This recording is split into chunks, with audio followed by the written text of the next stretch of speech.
Moon animation. আজ তোমাদের এক জাদুর গল্প শোনাবো। এক গ্রামে এক কৃষক থাকতো। সে তার স্ত্রী এবং 3 ছেলেদের নিয়ে বেশ ভালোই ছিল। তার বড় ছেলে ছিল বিজু, এবং তার মেজ ছেলে ছিল বিট্টু, এবং তার ছোট ছেলে ছিল রাহুল।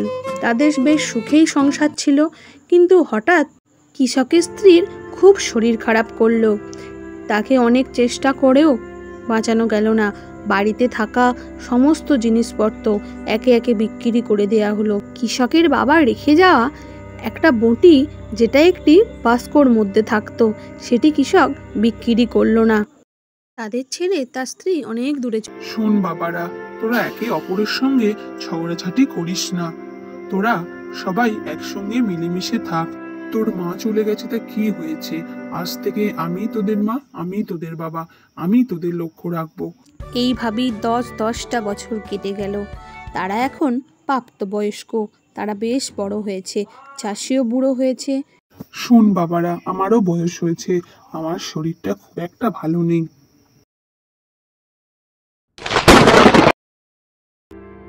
কি হয়েছে বাবা? কি হলো তোমার? তুমি মেঝেতে পড়ে আছো কেন? আমি তো আওয়াজ পেয়েই ছুটে এলাম। শোন বাবারা, তোদের আমি একটা কথা বলি। আমি যদি নাও থাকি, তোরা আমায় কথা দে, সারা জীবন তোরা 3 জনে একসাথে থাকবি। তোরা কখনো কাউকে কেউ ছেড়ে যাবি না। কথা দে বাবারা, কথা দে আমায়। হ্যাঁ বাবা, কথা দিলাম। আমরা সবাই একসঙ্গে থাকবো, কেউ কখনো কাউকে ছেড়ে যাব না। কষ্ট হচ্ছে। বাবা, এ তোমার কি হয়ে গেল? আমরা ছোট্টবেলায় মাকে হারিয়েছি, আজ তোমাকে হারিয়ে ফেললে আমরা কোথায় যাব? বাবা, তোমার কি হলো? এই হলো বড় ভাই। তার একটি চালের গোডাউন ছিল। সে একটি চালের গোডাউনে অনেক লোক কাজ করিয়ে পয়সা রোজগার করত। আর এই হলো মেজো ভাই, যার একটি গ্রসারির দোকান ছিল, বিক্রি করে আয় করত। আর এই হলো ছোট ভাই, যে পুকুরের মাছ ধরে নদী থেকে মাছ তুলে বাজারে বিক্রি করত। তারা 2 ভাই 2 ব্যবসায়ীর মেয়েকে বিয়ে করলো। শোনো ভাই, তোমার 2 দাদা বিয়ে করেছে আমাদের। এবার তোমার পালা। আমরা তোমার ধুমধাম করে বিয়ে দেব। শোন ভাই, এইভাবেই আমরা অনুষ্ঠান করে ছোট ভাইয়ের বিয়ে দেব। আর ও বুঝতেই পারবে না এই বিয়ের পর ওর জন্য কি অপেক্ষা করছে। বুঝলি তো? খুব সাবধানে কিন্তু কাজটা করতে হবে, যাতে না বুঝতে পারে। ঠিক আছে?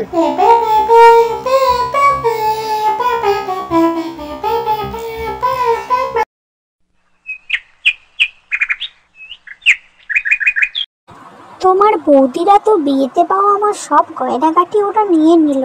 ওরা কি চাইছে বলো তো? আমরা কি সবাই একসঙ্গে থাকবো না? সবে বিয়ে হয়েছে আমাদের 1 দিন হলো, বলো। দেখাই যাক তোমার দাদা বৌদিরা কি চাইছে, আমাদের সঙ্গে কি করতে চাইছে। চলো বাইরে চলো, তোমার দাদারা ডাকছে। শোন ভাই, বাবার যা সম্পত্তি ছিল তা আমরা 3 জনের মধ্যে ভাগ করে নিয়েছি, আর তোর ভাগেরটা তা দিয়ে তোর বিয়ে দিয়েছি। তোর সব শেষ। এবার তুই তোর বউকে নিয়ে এই বাড়ি ছেড়ে চলে যা। তোর আর কোনো এইখানে ভাগ নেই। এ তুমি কি বলছো দাদা?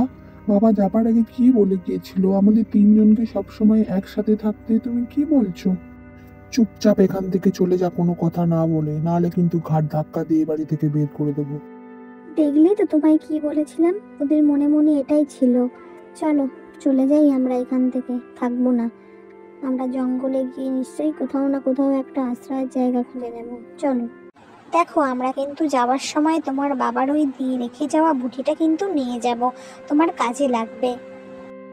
বাবার দেয়া বটিটি নিয়ে তারা বাড়ি ছেড়ে চলে যেতে লাগলো। তুমি ওখানে দাঁড়িয়ে দাঁড়িয়ে কি ভাবছো? চলে এসো তাড়াতাড়ি, আর তোমার দাদার দেয়া জামাটাও বাড়ির পাশেই খুলে রেখে আসবে। তারা জঙ্গলের মধ্যে দিয়ে গিয়ে একটি থাকার ভালো জায়গা খোঁজ করতে লাগলো, যেখানে তারা নতুন সংসার করতে পারে। বলছি শোনো না, এতক্ষণ তো এদিক ওদিক ঘুরে বেড়ালাম সকাল থেকে, কোথাও তো জায়গা পেলাম না থাকার জন্য। ভাবছি একটা আইডিয়া পেয়েছি। শোনো, এত কিছু ভেবে লাভ নেই, জালটা নিয়ে বেরিয়েই পড়ি। দেখা যাক, যদি একটু মাছ পাই তাহলে বাজারে বিক্রি করে 2 পয়সা রোজগার করে আনবো। শোনো, বলি যাওয়ার সময় বাড়ির পেছনে তোমার জালটা রাখা আছে, নিয়ে যেও। দুগ্গা দুগ্গা। সে তার জাল নিয়ে গিয়ে একটি পুকুরে ফেলে মাছ ধরতে লাগলো।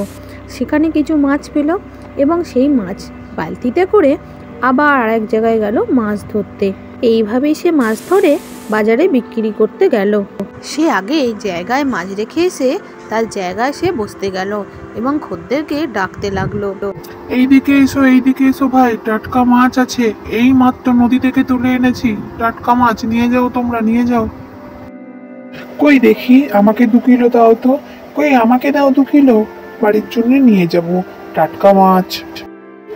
কি গো, কোথায় গেলে? বাড়ির জন্য একটা মাছ নিয়ে এসেছি, এদিকে এসো তো। এই লোকটা একটু শান্তিতে রান্নাও করতে দেবে না, এসেই চিৎকার শুরু করেছে। যাই দেখি কি এনেছে। কি হয়েছে বলো, এত চিৎকার করছো কেন? কি এনেছো তুমি? আজ নদীতে অনেক মাছ পড়েছিল, বাজারে সব মাছ বিক্রি হয়ে গেছে, তাই বাড়িতে একটা খাবার জন্য নিয়ে এলাম। বাবার দেয়া সেই বটিটা বের করো, আমি মাছটা কাটছি, তুমি শুধু দেখবে চলো, তারপর রান্না করবে, দুজনে ভাত খাবো। তারা মাছটিকে নিয়ে রান্নাঘরে গিয়ে সেই বাবার দেয়া বটিটিতে মাছটি কাটতে লাগলো। শোনো, আস্তে সাবধানে কাটো, নাহলে হাত কেটে যাবে, বুঝলে? সে সাবধানেই মাছটা কাটতে লাগলো। মাছটা কাটতে গিয়ে তো অবাক, মাছের পেটের ভেতর থেকে মুক্তো ঝরে পড়ল। তারা বুঝতে পারলো না এটা কি করে হলো। এ কি হলো? মাছের পেটের ভেতর থেকে কিনা শেষে মুক্ত এলো?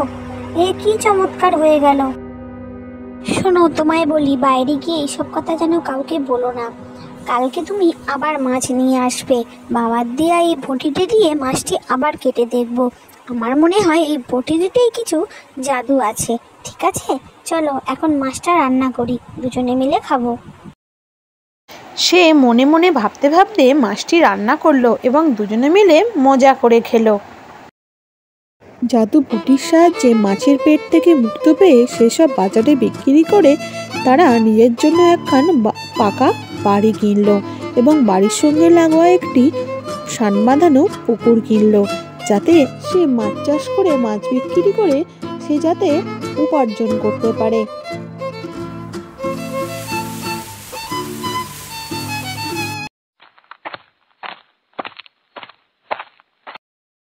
আপনার ভাইয়ের উপর যে নজর রাখতে বলেছিলেন, আপনার ভাই তো বড় বাড়ি, বড় পুকুর কিনেছে, একবার গিয়ে দেখে আসুন, খোঁজ নিয়ে আসুন। বলছি, বলতো কি করে এমন হলো? ওকে তো আমরা এই বাড়ি থেকে তাড়িয়ে দিয়েছিলাম, আর কোনো তো সম্পত্তিও দিইনি, তাহলে এত বড় বাড়ি, বাবা, এত বড় বাড়িও কিভাবে বানালো? খোঁজ তো লাগাতেই হবে। চ, বাড়ির সাথে লাগোয়া পুকুরটা দেখে আসি। এই দেখ, কত বড় পুকুরও কিনেছে, ওর প্রতি তো নজর রাখতেই হবে। বলছি, তাড়াতাড়ি রান্না করে দাও, আমাদের দুজনকে মিশনে যেতে হবে। তারা তার ভাইয়ের বাড়ির ওপরে লক্ষ্য রাখতে লাগলো এবং তারা কি কথা বলছে শোনার চেষ্টা করলো। না পেয়ে তারা বাড়ি ফিরে গেল। দেখ ভাই, রাতে এসেছি, কিছু শুনতে পাইনি, এখন কিন্তু আমরা দুজনে উকি মেরে সব শুনে তবেই বাড়ি যাব। শোনো না, বলছি, আমরা যে মাছ ধরে এনে মাছের পেট থেকে জাদুবটির সাহায্যে মুক্তো বের করছি, এই খবরটা কেউ জানে না তো? জানলে কিন্তু বটিটা আমাদের চুরি হয়ে যেতে পারে। যাও, তুমি আরো মাছ নিয়ে এসো, আমরা অনেক মুক্তো বের করব আর গরিব মানুষদেরকেও সাহায্য করব। তুমি বটিটাকে একটু সাবধানে রেখো, আমার মনে হয় আজ কিছু একটা হতে পারে। ওই দেখ ভাই, ওরা মনে হয় কিছু বুঝতে পেরেছে, আমাদের মিশন আজকে কমপ্লিট করতে হবে। বটিটা নিয়ে আমরা রাত্রিবেলায় চুরি করে নেব। চ, এখন আমরা ভাইকে লক্ষ্য করিও পুকুর থেকে কি মাছ ধরে আনে।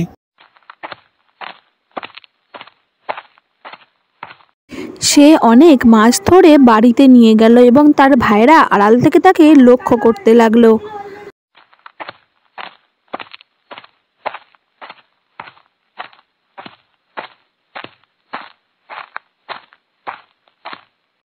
কই গো, শুনছো? এসো এদিকে, আমি মাছ এনেছি, চলো এই মাছটাকেও কাটা যাক, দেখি কি থাকে।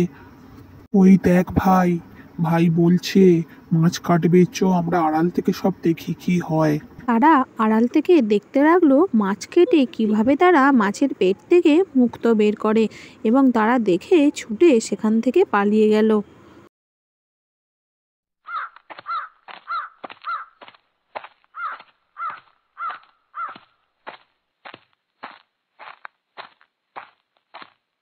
তারা দু ভাইয়ে চুপি চুপি সেই বটিটিকে চুরি করতে গেল এবং সেই ঘরের মধ্যে গেল যেখানে বটিটি একটি উজ্জ্বল আলো জ্বলছিল, এবং তারা নিজেদের মধ্যে কথা বলতে লাগলো।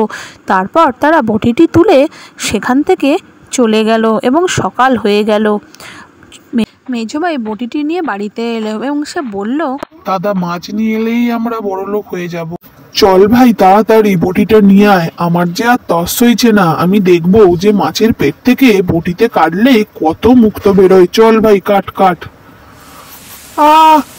কি রে, সাপ বেরিয়ে গেল! বাঁচাও বাঁচাও, আমাদের বাঁচাও বাঁচাও! দাদা রে, এটা কি করলি? একটা বটির জন্য তোদের নিজেদের মৃত্যু নিজেরাই ডেকে নিয়ে এলি। বটির মধ্যে থেকে দৈববাণী হলো, আমাকে নিয়ে যে লোভ করবে তারও পরিণতি এই হবে। এই কথাটা তোমরা মনে রেখো এবং একসঙ্গে ভালো থেকো। এইভাবেই তারা একসঙ্গে একসাথে থাকতে লাগলো এবং সেই মুক্তোর সাহায্যে গরিব মানুষদের সাহায্য করতে লাগলো। এই রকম আরও মজাদার এবং শিক্ষণীয় গল্প পেতে আমার মুন অ্যানিমেশন চ্যানেলটা অবশ্যই লাইক, শেয়ার, কমেন্ট করে দিও। বাই।